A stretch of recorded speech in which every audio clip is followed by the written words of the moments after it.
C'était pas l'entraînement qui allait le tuer. C'était une phrase que son médecin lui a dite un mardi matin, et cette phrase a créé le monstre que le monde connaît aujourd'hui. Dans les prochaines minutes, tu vas comprendre pourquoi David Goggins n'est pas un athlète. Il n'est pas un motivateur, il n'est pas une marque. Il est quelqu'un qui a failli mourir à 24 ans, pas d'épuisement, pas d'accident, et qui a décidé ce jour-là que sa vie entière avait été un mensonge. Tu vas voir comment un seul diagnostic médical a détruit une identité, et comment la ruine d'une identité peut devenir le seul carburant dont un être humain a besoin pour se reconstruire complètement. Si tu penses également que Goggins c'est juste souffrir et courir, reste là. Parce que ce que tu ne sais pas sur lui est exactement ce qui te concerne. En 1999, David Goggins a 24 ans. Il vit à Indianola, Indiana. Il pèse 125 kilos.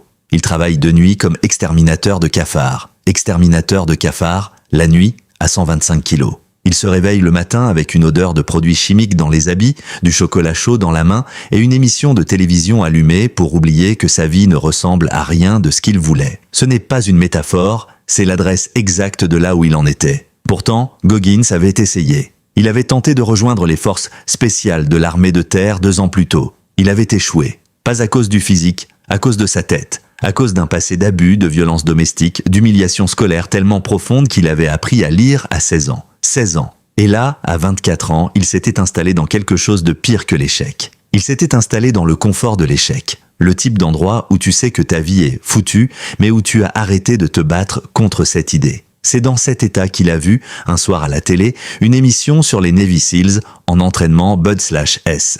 Et quelque chose s'est réveillé. Le lendemain matin, Goggins appelle un bureau de recrutement Navy Seal. Le recruteur lui pose une question simple. « Quel est ton poids ?» Goggins répond « 125 kilos ». Silence. Le recruteur lui dit qu'il a besoin d'être à 91 kilos pour être éligible et que la prochaine session, BUD/S, commence dans 3 mois. 34 kilos en 3 mois. N'importe qui d'autre aurait raccroché. Goggins note l'information, remercie et raccroche, mais il ne panique pas. Il prend un rendez-vous chez le médecin d'abord, une simple visite de routine avant de commencer. C'est là que tout bascule. Le médecin l'examine, lui fait passer des tests. Et dans ce cabinet blanc, aseptisé, un mardi matin, il prononce ces mots. « David, vous avez une malformation cardiaque congénitale. Un trou dans le cœur, vous ne devriez probablement pas faire d'efforts intenses. Un trou dans le cœur. » L'homme qui voulait devenir le guerrier le plus dur de la planète avait un trou dans le cœur depuis sa naissance. Et il ne le savait pas. Ce que Goggins a fait avec ce diagnostic, c'est là que commence la vraie histoire. Il n'a pas cherché une deuxième opinion pour se rassurer. Il a cherché une deuxième opinion pour trouver quelqu'un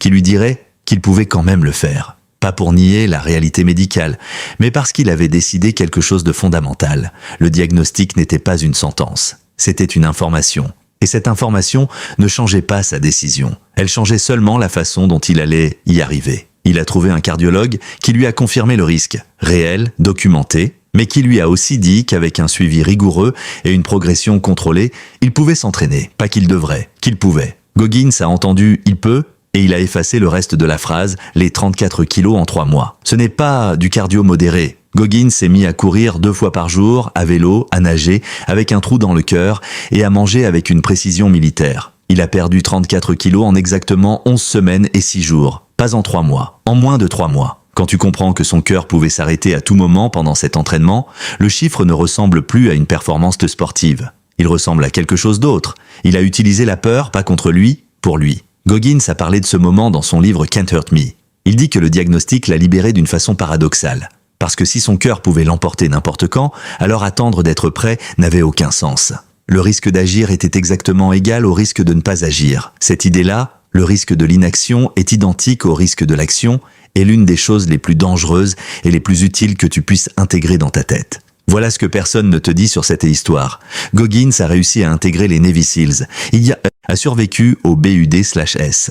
Il est devenu l'une des légendes vivantes de la culture de l'endurance. Et son trou dans le cœur, il a fallu l'opérer. Des années plus tard, chirurgie à cœur ouvert, Goggins a subi une opération à cœur ouvert après être devenu Navy Seal, ultramarathonien et une des figures les plus connues de l'endurance humaine mondiale. Pas avant, après. Ce détail change tout. Quelques chiffres que tu dois entendre pour que ça soit réel dans ta tête. En 2006, Goggins court le Badwater 135, 217 km dans la vallée de la mort en été avec une température qui dépasse les 50 degrés. Il finit 5e à sa première tentative, sans entraînement spécifique pour l'ultra. En 2013, il bat le record mondial de traction en 24 heures, 4030 tractions, ce record existe encore. Son livre Can't Hurt Me, sorti en 2018, se vend à plus de 5 millions d'exemplaires sans maison d'édition traditionnelle. Autopublié. Et cette phrase qu'il répète dans ses interviews, la plupart des gens vivent à 40% de leur capacité. 40%. Les 60% restants sont là, ils attendent, derrière la douleur, derrière la peur, derrière la honte. 40%. Tu es probablement en train de sang. Tu es probablement en train de regarder cette vidéo à 40%.